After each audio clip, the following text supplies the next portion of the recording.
Nag-attend na si Marcoleta para mag-abogado sa mga DDS vloggers. Kanya-kanya ngayon palusot yung mga maiisog daw. Asa na yung isog ninyo? Umiiwas. Ang mangyayari niyan, matutulad kayo kay Harry Roque. Tuganti. Grabe na yung ipinagbago. Pero wala pa rin tigil sa paninira, mga kababayan sa ating gobyerno. Yan ang latest post niya. Si BBM na lang ang nakikipag-away sa China.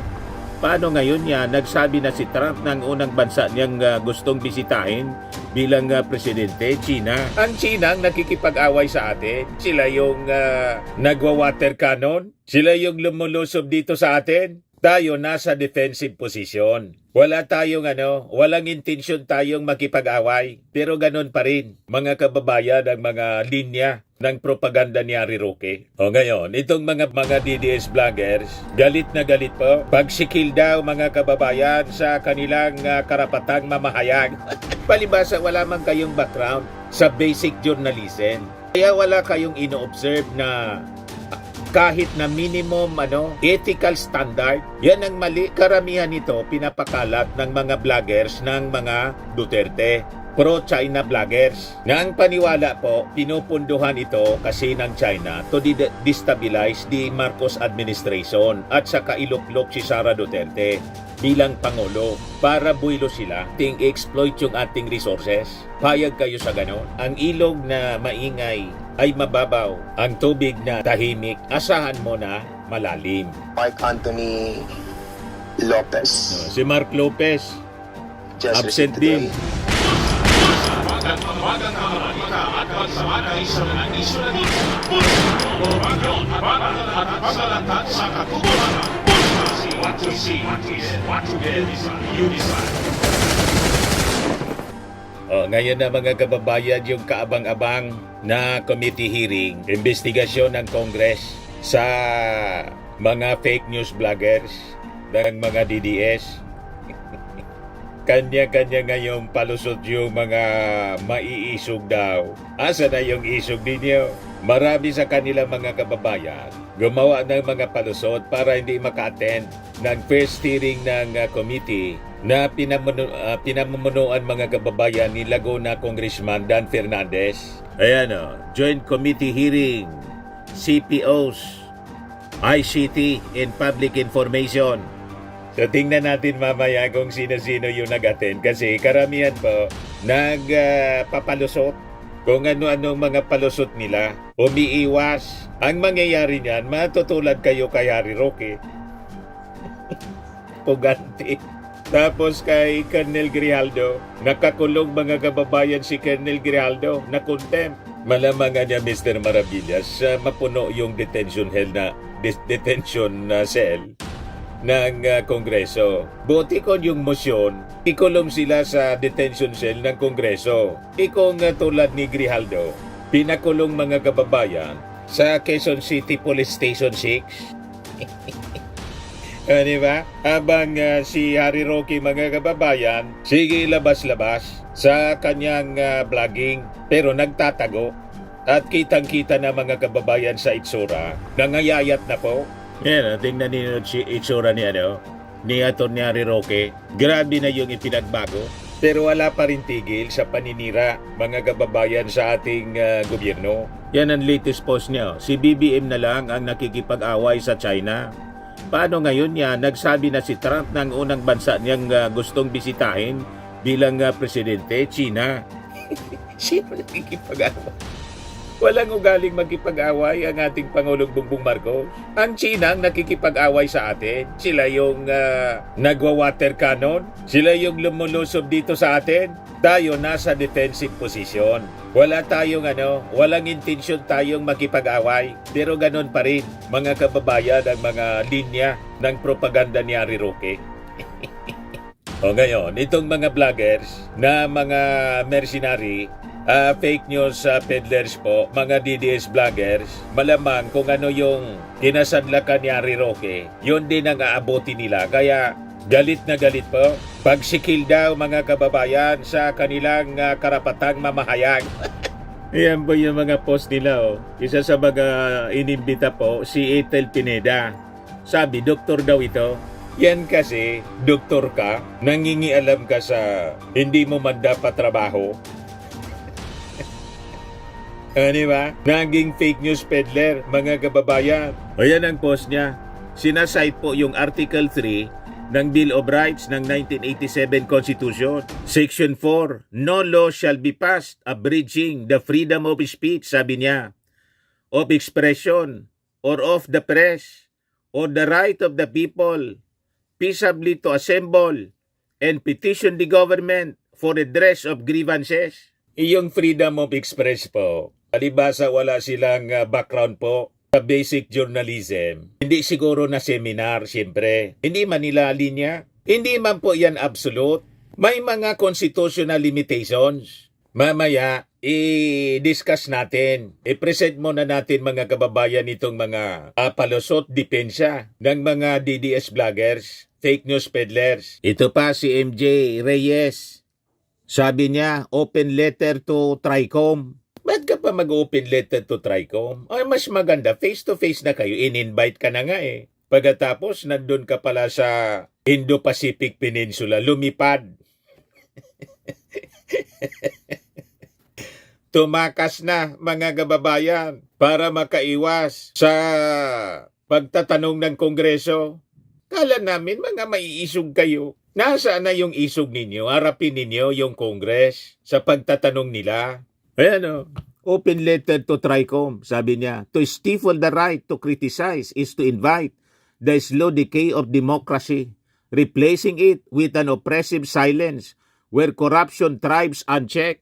Unang-una, yung sinasabi ninyong corruption, ang malinaw na corruption po, yung paggamit ng confidential funds ng mga Duterte, lalo na si Sara, na yung mga beneficiaries, mga multo. Wala kayong karapatan na magsalita tungkol sa korupsyon na yung inyo pong patron involved po sa korupsyon, malawakang korupsyon. Yun nga yung iniimbestigahan at saka subject ng impeachment cases po. Nasabi ng ating Pangulo sa latest niyang declaration po through Lucas Bersamin, hindi mangingialam sa Kongreso ang palasyo. Na kung babasahin natin mga kababayan, it is green light to the members of Congress na diretso na si Sara. Yan sabi dito ni MJ Kiambao Reyes. This is the reason why our former President Rody Duterte, even when he was the target of all kinds of black propaganda, turned down any in all attempt to regulate news and information, mainstream in social media included. During his admin, he knew that no government is infallible. Those who seek to silence dissent only expose their own fear of accountability. Government officials anya should welcome rather than dread the voices of their bosses. Kami po yon. Hindi lang po kayo yung boss. Kami rin po, mga boss. The Filipino people, hindi lang kayo yung mga Filipino. Kami yung majority, kayo minority. Yung boto ni Sara na 32 million, 31 million plus, Marcos supporters.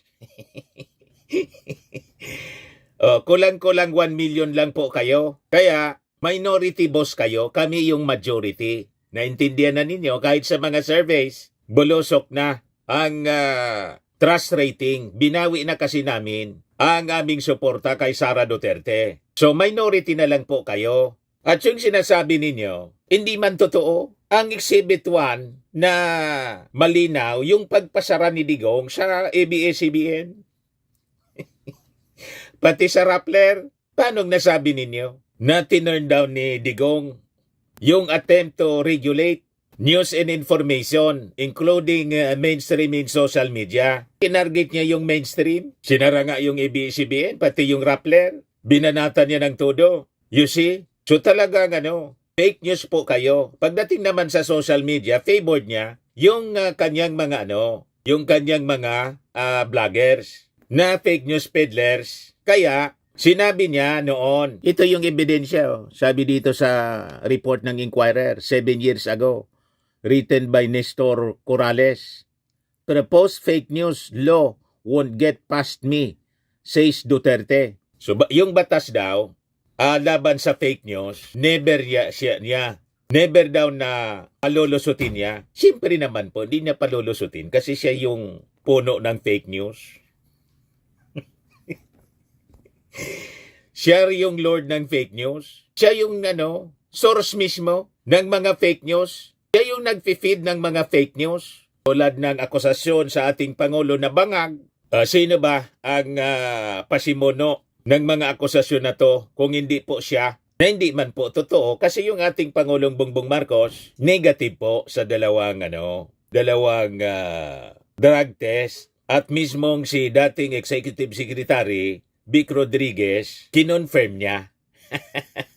Kaya ngayon, kaya walang maniwala sa kanya, bumaliktad, gustong nananawagan na siya ng hair follicle test para sa ating Pangulo. O sino naman ngayon ang maniniwala sa kanya? O di ba? Walang credibility. Kaya ito mga pinagsasabi ninyo, walang bigat. Sabi natin mga kababayan, hindi mo pwedeng abusuhin yung freedom of expression, freedom of speech. May mga limitation siya. Although it is guaranteed by our Constitution, may constitutional limitations. Yan po. Sabi dito, while this provision, itong referring to the constitutional provision that no law shall be passed abridging the freedom of speech or of expression or of the press or the right of the people to peaceably assemble and petition the government for redress of grievances, it is not absolute mga kababayan. May mga batas na existing po na nagre-regulate po sa speech that violates privacy, defames individuals, incite harms, or spreads false information. Dito sa ating bansa, may Data Privacy Act po tayo, pinasa noong 2012. Mayroon din tayo na libel under the Revised Penal Code, the Crime Prevention, Cybercrime Prevention Act of 2012, which includes cyber libel and cyberbullying and anti-fake news regulations na nagsisilbi bilang important limitations on free speech. Itong mga batas na to, binabalansin nito yung individual freedom with public welfare, preventing the misuse of speech to harm reputations, violate privacy, and mislead the public. Naintindihan na ninyo, mga moron.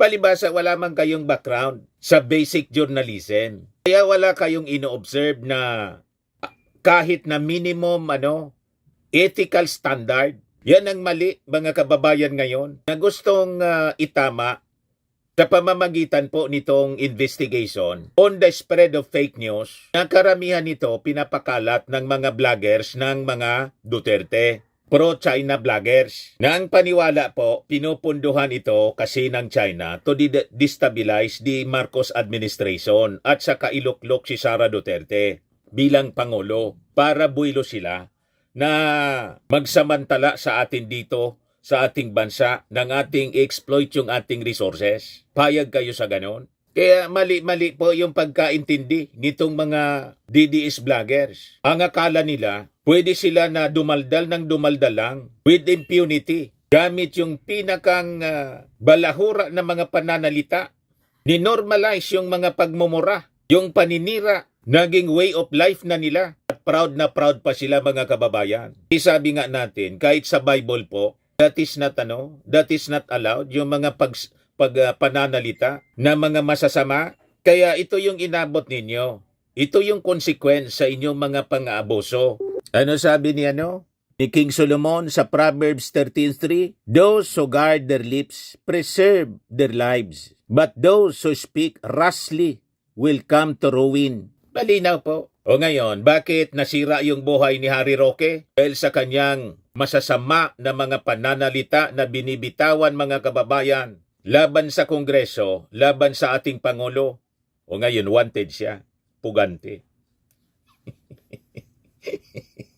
Bakit nasira yung buhay ng mga Duterte, ni Digong, at saka ni Sara Duterte na malamang hindi na manalo? Kahit seriously, sabi niya, I am seriously considering to run for president. In 2028, malabo na mga kababayan na mangyari dahil pabagsak ng pabagsak yung kanyang ratings po. Sino yung sumira? Ang sumira siya man lang po dahil sa walang habas na pagmumura, pagbabanta sa ating Pangulong Bongbong Marcos. You see? Yan o, napakalinaw. Those who guard their lips preserve their lives, but those who speak rashly will come to ruin. Kaya lagi nating sinasabi, kung nasira si Sara Duterte, wala man po kaming kinalaman sa hindi kami naninira. Kami po na mga vloggers na matitino, supporting the government, nagkikwento lang kami kung ano yung mga ginagawa ninyo. Wala man kaming maikwentong mabuti, kasi wala man kayong ginagawang mabuti, kundi mga paninira lang, ano man ikwento namin. Alangan man sabihin namin si Sara Duterte, seryoso sa pagtatrabaho. Maraming mga achievements. Yan ang totoong fake news. Wala man pong achievement na maganda. Sige man lang po ang selfie-selfie. Pagkatapos, magpapalabas ng mga recorded messages na binabasa niya. Na yung mga mensahe baliktad sa kanyang ginagawa. Ano man nagkikwento naming mabuti? Di ba? Kaya malabo po yung mga akusasyon sa amin ng mga fans ng mga Duterte na ako daw, kami daw na mga vloggers supporting the government. Walang tigil sa paninira. Baliktad po, kayo yung walang tigil sa paninira sa gobyerno. Yung mga gawain ninyo, binabaliktadan ninyo kami, binibigay ninyo sa amin. Ikayong mahilig manira ever since. Yung ating Pangulong Bongbong Marcos na aming iniidolo po, walang ganong gawain. Kaya kami, we follow the leader. Napakabait ng ating Pangulo. Hindi nga magsalita ng masasama. Pinigil pa nga yung Congress. Tinext niya. Wag na niya na i-impeach si Sara. Kasi magkakagulo lang anya. Magkakagalit-galit. It will be anya storm and itikap. Pero ngayon, nagbago na. Sabi ng ating Pangulo, hindi niya kami mangingialam dyan. Sabi ni Lucas Bersamin. Ito yung latest statement po from the Presidential Communications Office. Sabi niya, the power niya to initiate and act on impeachment complaints is the sole prerogative of the House. Out of respect for institutions, the President will not interfere in a matter over which a co-equal branch has exclusive jurisdiction. Yan o.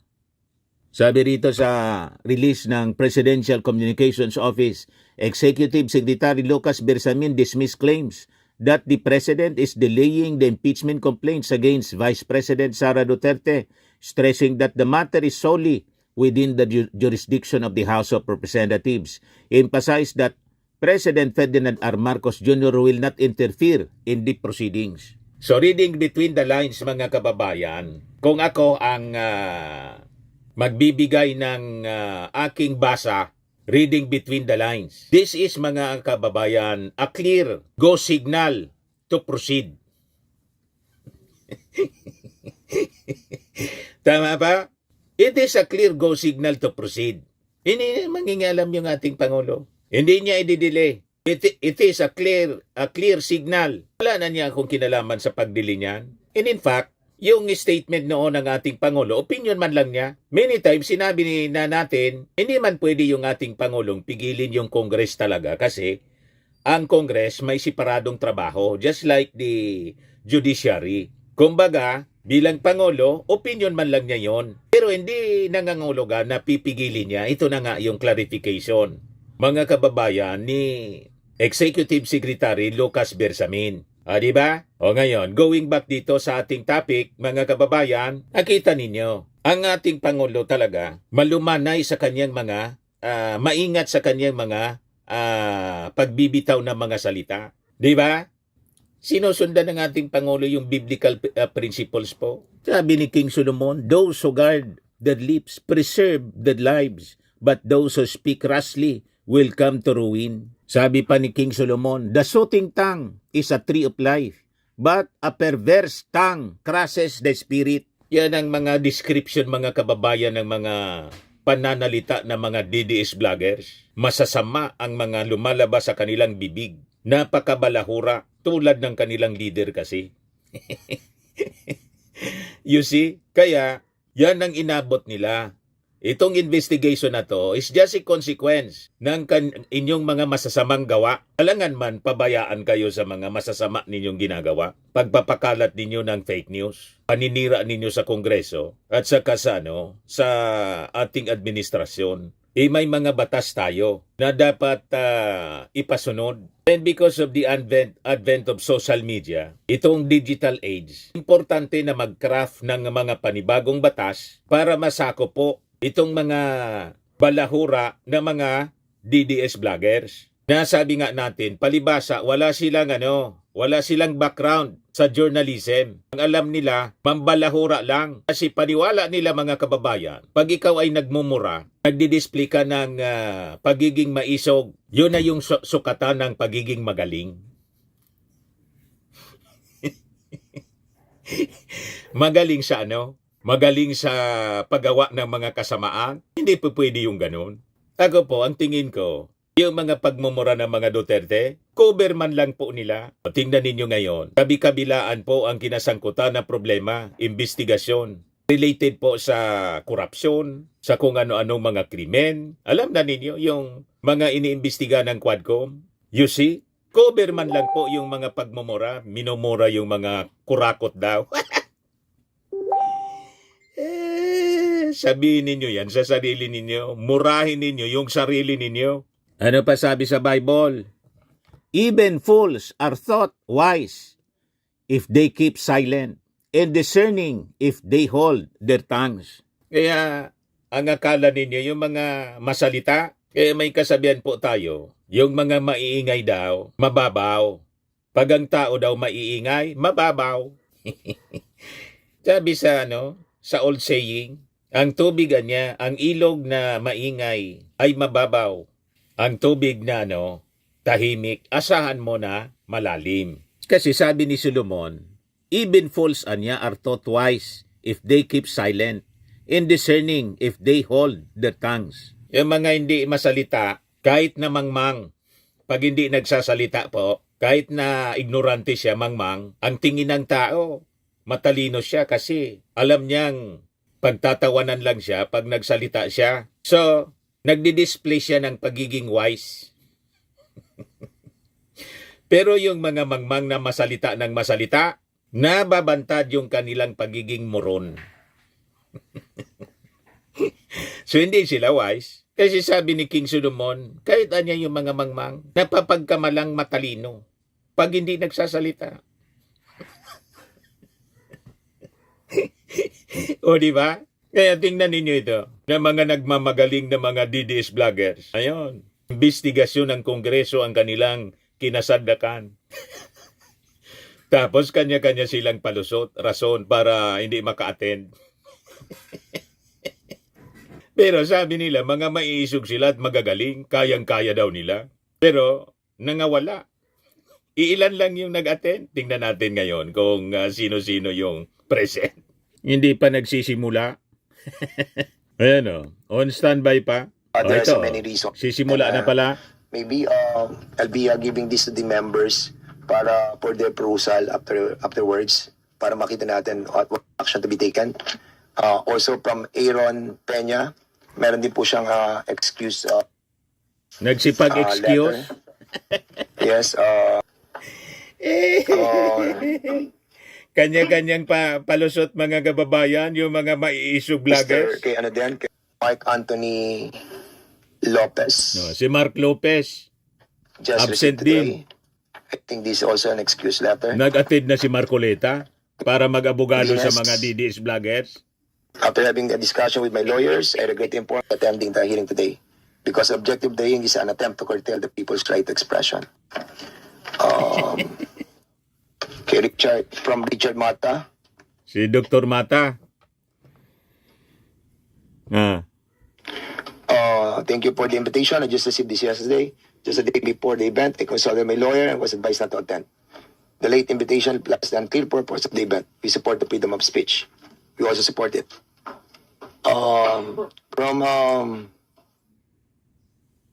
From Elizabeth Joy Wala Cruz. sila, oh. Same excuse. Meron din excuse.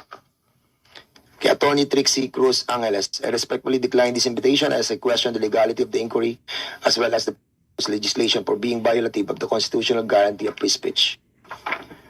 From Ethel Garcia,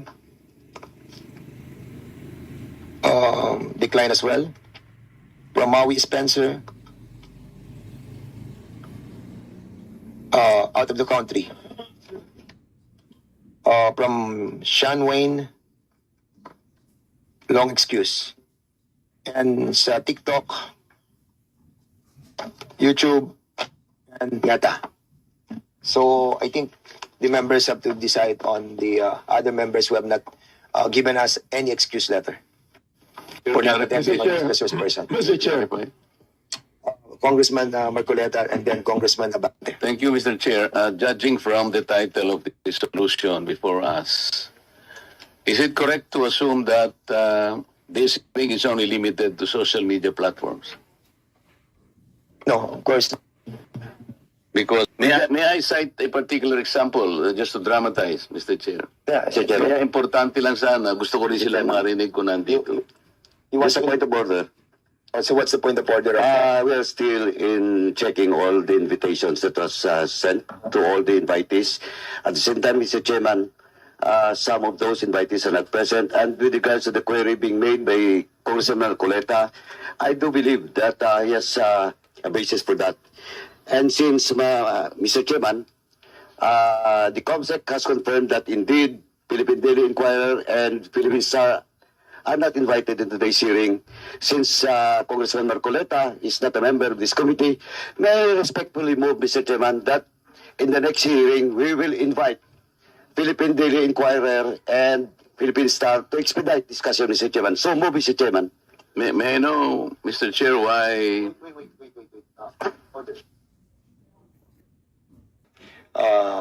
Congressman Paduano, and we have to tackle first the motion. Huh? We have to tackle the motion. I That's second what, the motion. and there's that was duly seconded. Any objection? Hearing none, the said motion is now approved. So, Congressman Marcoleta, your query is valid. Unfortunately, I think it's the fault of the COMSEC for not inviting, because you have to consider as well that we have invited so many already for the bloggers. It was like 40, and we cannot accommodate everybody. And that's the reason why your query is so valid that we will be inviting them in the next hearing. And at the same time, having said that, your story about being victimized of those two broadsheet can be tackled in the next hearing. So the next item. Mr. Chair. Yes, you have the floor right now, Congressman. I just would like to find out if Miss Elizabeth Joey Cruz, a.k.a. Joey DeVere, Fivre, was invited. Consent, If he was invited, Mr. Chairman, we'd like, I'd a like, point of order, Mr. Chairman. what's the point of order? Once again, Mr. Chairman, the floor is still with Congressman Marcoleta. And is she okay na po ba? Can you, Congressman Marcoleta, with regards to the query that I move to invite Philippine Daily Inquirer and Philippine Star?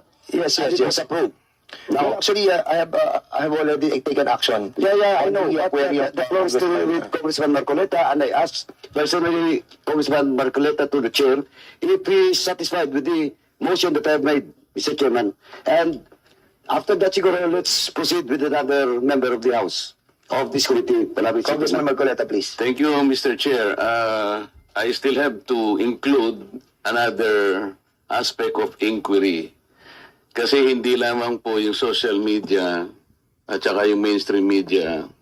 I was also personally victimized by certain survey firms. Nagsasurvey po sila. For example po, yung SWS, kailangan sabihin ko na po. Nag-survey po sila ng third quarter survey last year. And they listed 40 names, senatorial preferences. Nandito po sa akin, ibibigay ko po yung kopya po, reference ng ating committee. There are 40 names mentioned and indicated in that list. Ito po, Mr. Chair. Gusto ko lamang pong i-emphasize na dito sa 4 na pong senatoriables po na kanilang ginamit dito sa survey na to, meron pong 6 na relatively unknown. Babasahin ko po ang pangalan: Adonis Jerome, Andamo Jocelyn, Arambulo Ronel, Doringo Mimi, Floranda Mori, Danilo Ramos.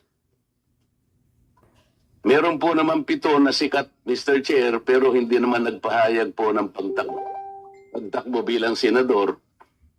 Andyan na po si dating Pangulong Rodrigo Duterte, dating Senador Franklin Drilon, dating Senador Richard Gordon, Harry Roque, dating Vice Presidente Robredo Maria Leonor, at saka po yung ating Secretary of Defense, Gilbert Chodoro.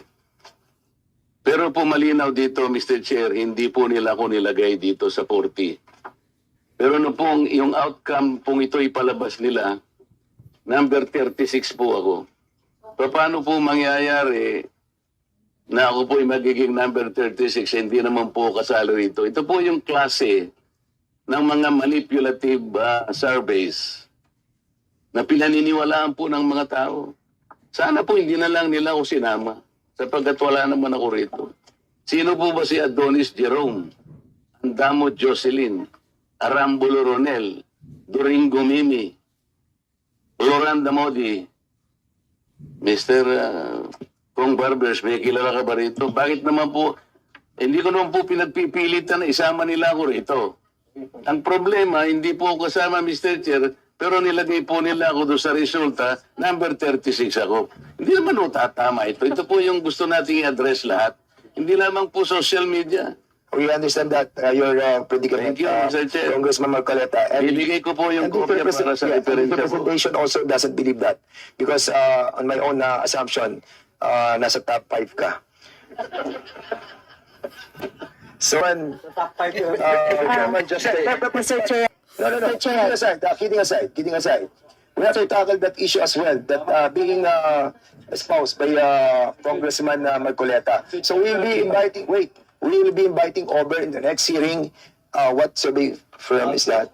SWS and the Power Station. Ilan ba yan?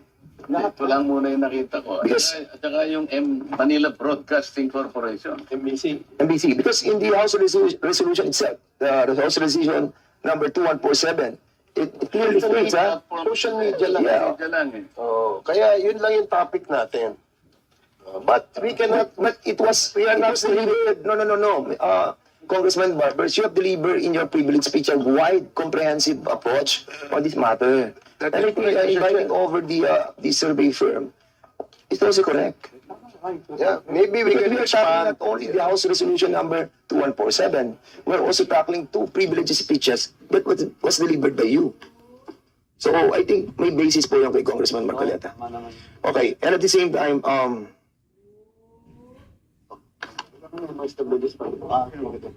so there's a Mr. Chair, noted po yung kay Congressman Marcoleta. Now, May I now be recognized? Abante, now you are recognized. My query is if we have invited a certain Elizabeth Cruz, no, aka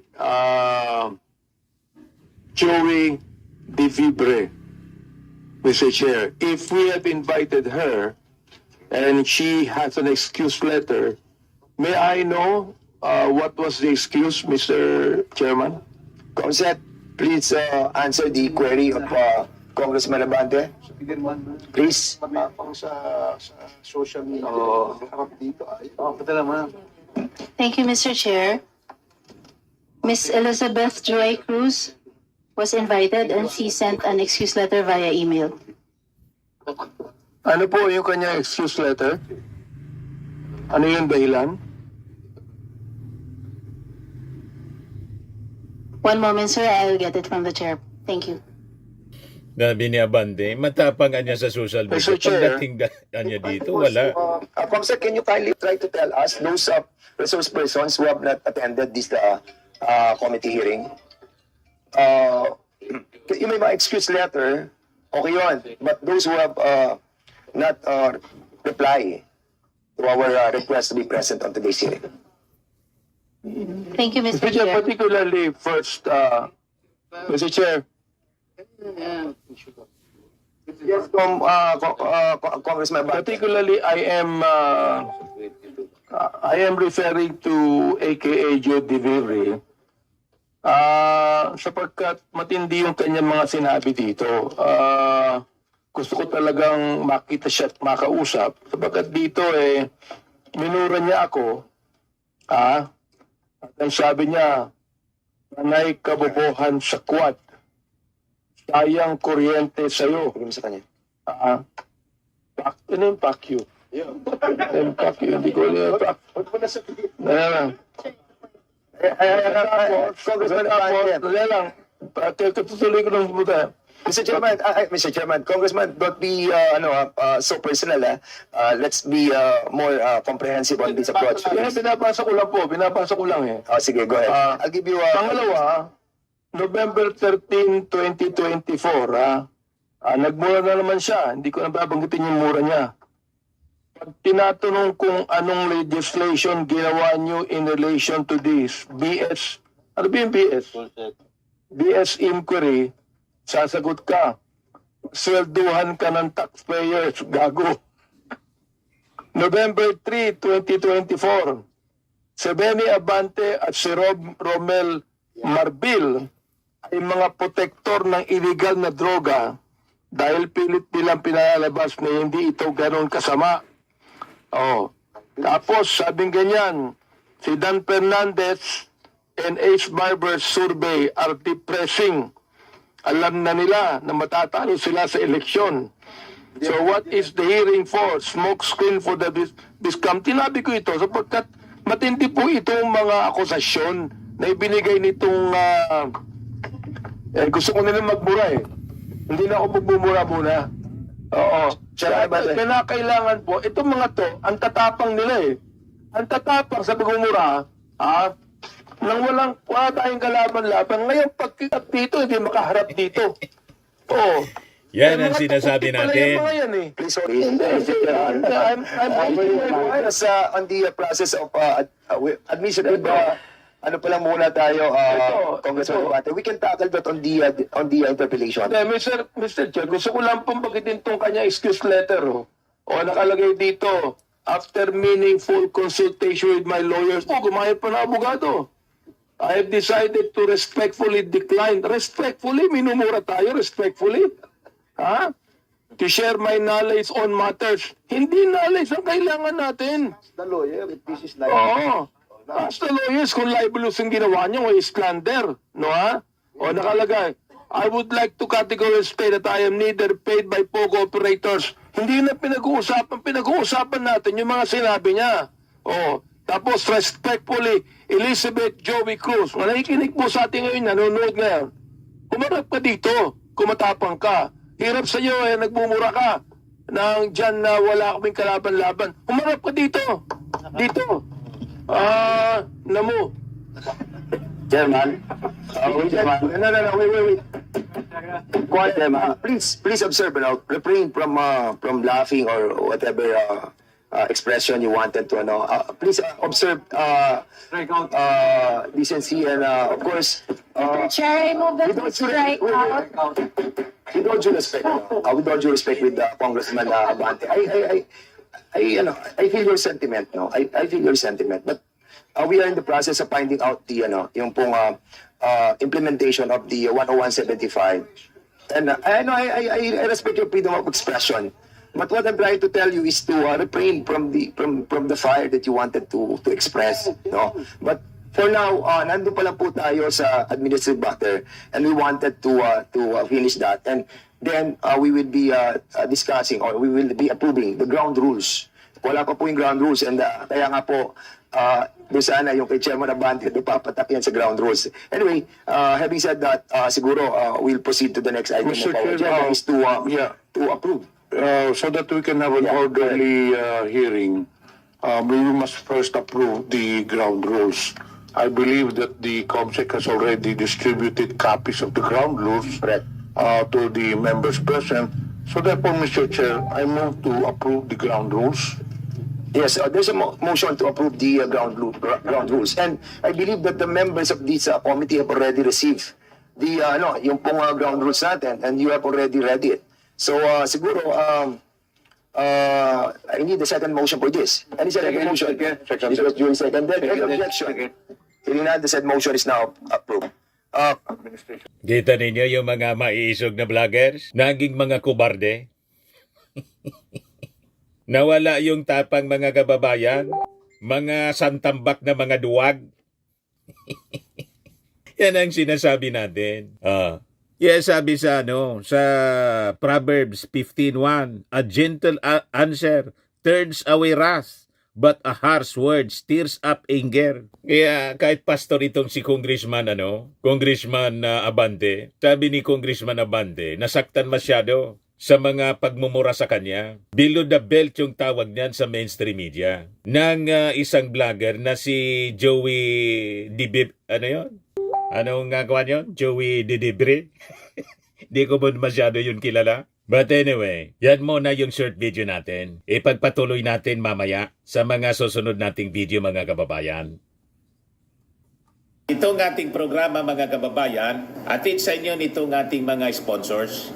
Firmax Firming and Lifting Cream. Pinapay po sa mga pulses in affected area. Mainam po ito sa mga pains at paninigas ng mga kaso-kasuan. Ito sa mukha naman yung application, anti-aging, Automax po siya.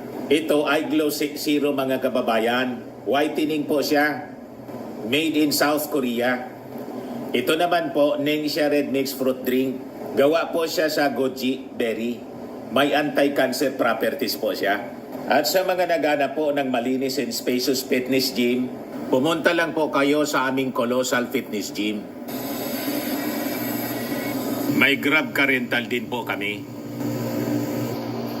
At bills payment po sa aming office. At saka sa mga mahilig po sa mga imported bags, manood po kayo sa live selling ni Madam Aileen Rosales sa kanyang Aileen Closet po. Pati mga shoes, ito yung kanya po. Ito yung kanyang page. Kita ninyo, napakagandang mga online selling po siya. Si Madam Aileen Rosales.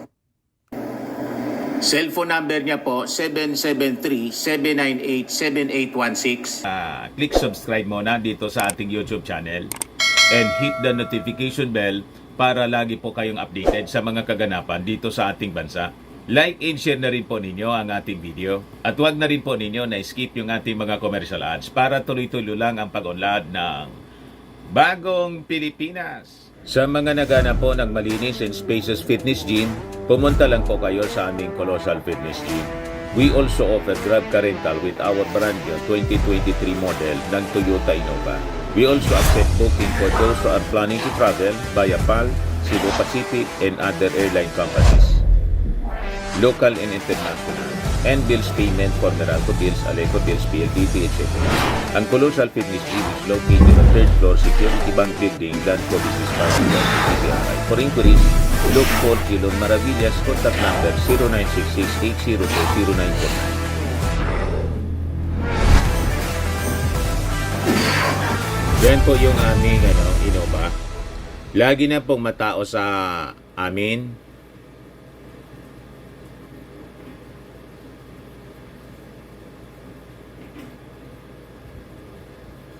Yan po mga bagong clients namin. Napakaganda at colorful at napakalinis ng aming gym po. Pati mga foreigners po pumupunta sa amin. Mga British tourist po sila dito sa Legazpi. Na-set up na rin po yung aming mga brand new gym equipment.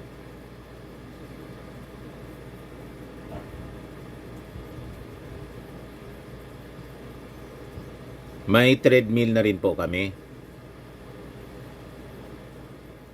Ito naman po yung bago naming product na binibenta online. iGlow Serum, whitening po siya. Tingnan ninyo yung epekto sa aking anak na architect before and now. Yung mga inquiries po ninyo, dumiretso na lang kayo sa kanyang Facebook account, Riz Maravillas. Ito naman po, Firmax Firming and Lifting Cream. Pinapahid po sa mga pulses in affected area. Mainam po sa paninigas ng mga kaso-kasuan. Ito naman po, Automax Radiant Serum. Sa mukha naman yung application. Anti-aging po siya. You will look 10 years younger than your age. Sa mga cancer patients naman po, baka lang gusto ninyo itong itry. Neng siya red mixed fruit drink. Hindi mo po siya gamot, food supplement siya. Kaya lang, gawa siya mga kababayan sa goji berry. Yung goji berry may anti-cancer properties. O ngayon, yung mga inquiries ninyo, dumiritso na lang kayo sa aming messenger sa Facebook para masagot namin agad. Ayos pa? Ayos na ayos niya, Mr. Maravilla.